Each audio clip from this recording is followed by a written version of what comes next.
Las películas tienen una tecnología muy sencilla. Simplemente implica tomar una imagen bidimensional y enfocarla sobre un material fílmico bidimensional y ahí tienes una foto. Pero el video, y me refiero a las imágenes electrónicas en movimiento, tiene una historia muy diferente con muchos cambios que han transformado su funcionamiento. Voy a reunirme con alguien que sabe mucho sobre equipos de video antiguos y me mostrará algunos. Richard, encantado de conocerte. Mucho gusto, Derek. Adelante. Ok. Bienvenido a Labs Guy World. Tienes un lugar increíble aquí. Gracias. El problema fundamental del video es tomar una imagen de luz bidimensional y convertirla en una señal eléctrica unidimensional. Entonces, ¿cómo se hace? La solución en realidad proviene de la primera máquina de fax y, aunque no lo creas, fue inventada en 1843 por Alexander Vane. Él era un relojero. Su invento involucró un transmisor y un receptor. Cada uno tenía un péndulo y esos péndulos estaban sincronizados. Lo que sucedía era que en el transmisor había una hoja de metal en la que algo estaba escrito o dibujado con una tinta no conductora. Por lo tanto, un dedo en el transmisor, un dedo eléctrico, rozaba el papel y donde había hierro, conducía. Y esa señal conductora se enviaba al otro extremo que se aplicaba al papel con un químico que se oscurecía cuando la electricidad fluía a través de él. Y reproducía una imagen muy precisa de la nota manuscrita que acababas de hacer. Alexander Vane solo transmitió imágenes estáticas, pero algunas personas lo han llamado el verdadero padre de la televisión, porque inventó el escaneo. Esta idea de moverse hacia adelante y hacia atrás a través de una imagen dividiéndola en líneas. Pero si realmente deseas obtener imágenes en movimiento, bueno, debes poder escanear mucho más rápido. Así que pasamos a 1884, cuando un estudiante universitario alemán de 23 años llamado Paul Nipkow patentó lo que se llama el disco Nipkow, que es básicamente un disco grande con una espiral de agujeros. Los agujeros internos hacen el escaneo y si voy lo suficientemente rápido puedes ver el barrido. Con una luz detrás de este disco de Nipkow, tendrías un punto de luz que hace un barrido a través de tu sujeto, digamos una persona. Y luego, la luz reflejada de esa persona sería captada por algunos sensores de luz.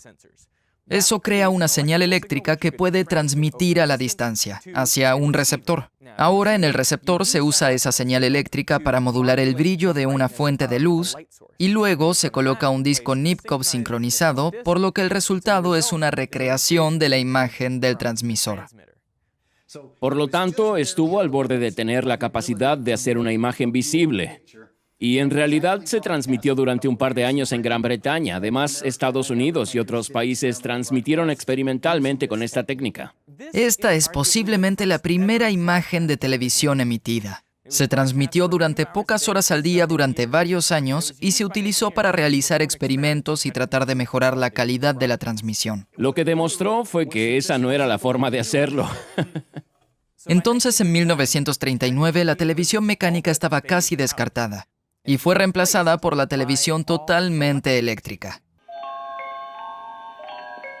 Específicamente, el tubo de rayos catódicos. Es un tubo de vacío de vidrio con un cañón de electrones en la parte posterior. El cañón de electrones dispara un haz de electrones a la pantalla, que está recubierta de una sustancia química que produce luz cuando es golpeada por los electrones. Se llama fósforo. Y usando campos magnéticos, este haz es barrido a través de la pantalla de arriba a abajo, de izquierda a derecha. Y el brillo del haz varía, cambiando el voltaje en un electrodo de control que determina cuántos electrones se envían en ese haz para golpear la pantalla en un momento determinado. Entonces, si envías muchos electrones, obtienes un punto brillante. Si no, obtienes un punto oscuro. Y de esa forma, produces una buena imagen en blanco y negro. En cuanto a la televisión en colores, llegaron a varios resultados infructuosos en el camino hacia el sistema estándar de píxeles rojo, verde y azul, como este televisor con una rueda de colores giratoria. Llamé al proyecto Goldmark 1 en honor al Dr. Goldmark. La parte de televisión es un tubo de imagen en blanco y negro estándar. Mostraba 24 cuadros por segundo, pero cada cuadro requería 6 barridos. Azul, verde, rojo, azul, verde, rojo. Funcionó muy bien, pero no era compatible con los televisores en blanco y negro. Y este es un mini triniscopio, llamado así por sus 3 tubos de rayos catódicos, uno para cada color, y sus imágenes se combinaron con prismas. La desventaja de un monitor triniscopio es que por cada pulgada que se agrega diagonalmente a la pantalla, el volumen del gabinete aumenta exponencialmente a una potencia de alrededor de 3,5. Se vuelven enormes rápidamente. Entonces, la solución era tener fósforo, rojo, verde y azul para cada píxel y 3 cañones de electrones para determinar su brillo relativo. El número de líneas que esos electrones forman a través de la pantalla es, en teoría, de 525 cada trigésima parte de segundo. Pero esto se logra escaneando una línea de por medio cada sexagésima parte de segundo, por lo que se necesita un doble barrido para hacer un cuadro. Esto se llama entrelazado.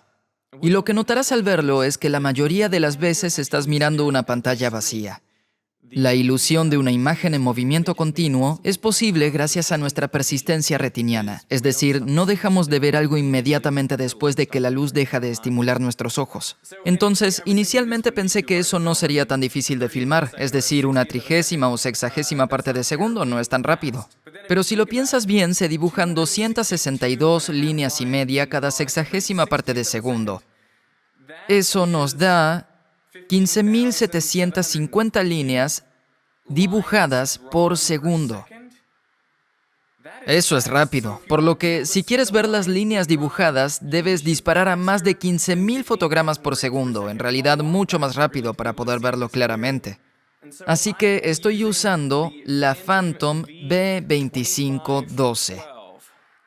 Esa es la bestia que me permitirá producir estas imágenes. La resolución real de estos televisores resultó ser de alrededor de 480 líneas, por lo que cuando seleccionas 480p en YouTube, es por eso que es una opción. Y vale la pena señalar que el tube de YouTube, en inglés es tubo y se refiere a esto, un tubo de rayos catódicos. Entonces, antes de existir los chips sensibles a la luz como los que usamos hoy en nuestras cámaras, ¿cómo creabas una imagen para verla en un televisor? Bueno, había muchos diseños de tubos de vacío. Uno de los más comunes fue el tubo de imagen Orticon, a veces llamado EMI para abreviar. De hecho, de ahí proviene el nombre de los EMIs. Funcionaba utilizando el lente de la cámara para enfocar una imagen en la parte frontal del tubo Orticon, que estaba recubierta con una sustancia fotoeléctrica, por lo que liberaba electrones en proporción a la luz que lo alcanzaba. Ahora esos electrones eran colimados por campos magnéticos y devueltos inmediatamente. Entonces, esencialmente tenías una versión electrónica de la imagen enviada hacia un objetivo, que era una placa de vidrio muy delgada. Y por supuesto, donde había más electrones, eso creaba un punto más negativo en el objetivo. Desde la parte posterior del tubo se enviaba un haz de electrones para barrer a través del objetivo. Y así, mientras golpeaban estos electrones, cuanto más negativo era un punto en el objetivo, más se reflejaba el haz. Y entonces, ese haz reflejado se amplificaba en el tubo y luego se usaba como señal para determinar esencialmente qué tan brillante debería ser esa parte de la imagen. Así es como se crearon y mostraron imágenes de televisión durante décadas. Pero esto era lo loco. No había forma de grabarlos. Es decir, el propósito del video o de las imágenes electrónicas en realidad era transmitir algo de un lugar a otro. Televisión significa literalmente ver a distancia. No se trata de grabar para reproducir más tarde como lo es una película.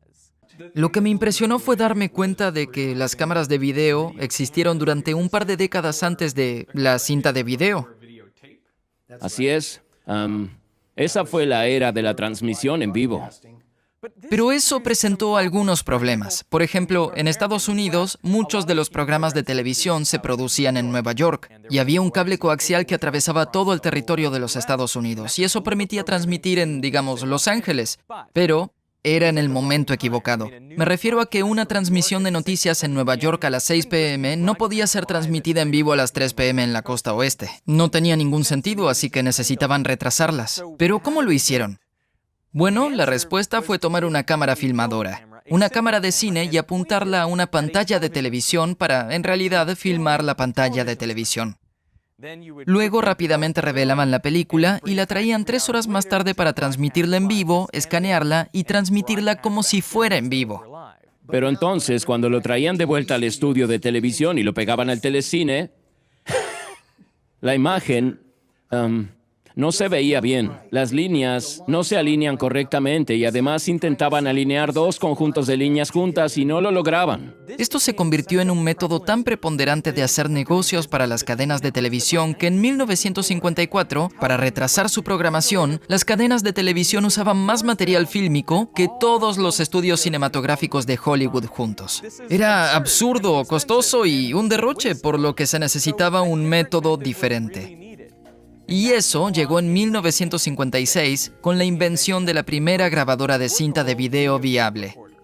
Era del tamaño de un escritorio grande y costaba una fortuna.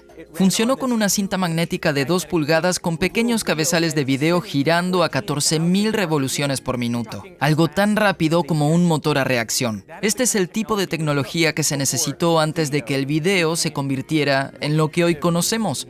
O sea, un método de grabación y almacenamiento de imágenes en lugar de una forma de transmitir imágenes de un lugar a otro. Pero hemos recorrido un largo camino desde entonces, miniaturizando el soporte de cinta en VHS y beta, y finalmente en DV y mini DV, y ahora tenemos el almacenamiento de estado sólido. Y he pasado por alto gran parte de la historia aquí, pero ahora estamos en una situación en la que el video es mejor que la película. Se puede ver que, en 2012, ese fue el punto de inflexión donde quienes usaban material fílmico para hacer las películas más taquilleras fueron superados por los que usaban medios digitales. Y lo que esto ha hecho por personas como tú y yo es que ha sido posible tomar imágenes realmente buenas. Y la pregunta que tengo es, ¿qué le causa esto a una sociedad? ¿Qué podría suceder cuando las personas pueden compartir sus vidas en video?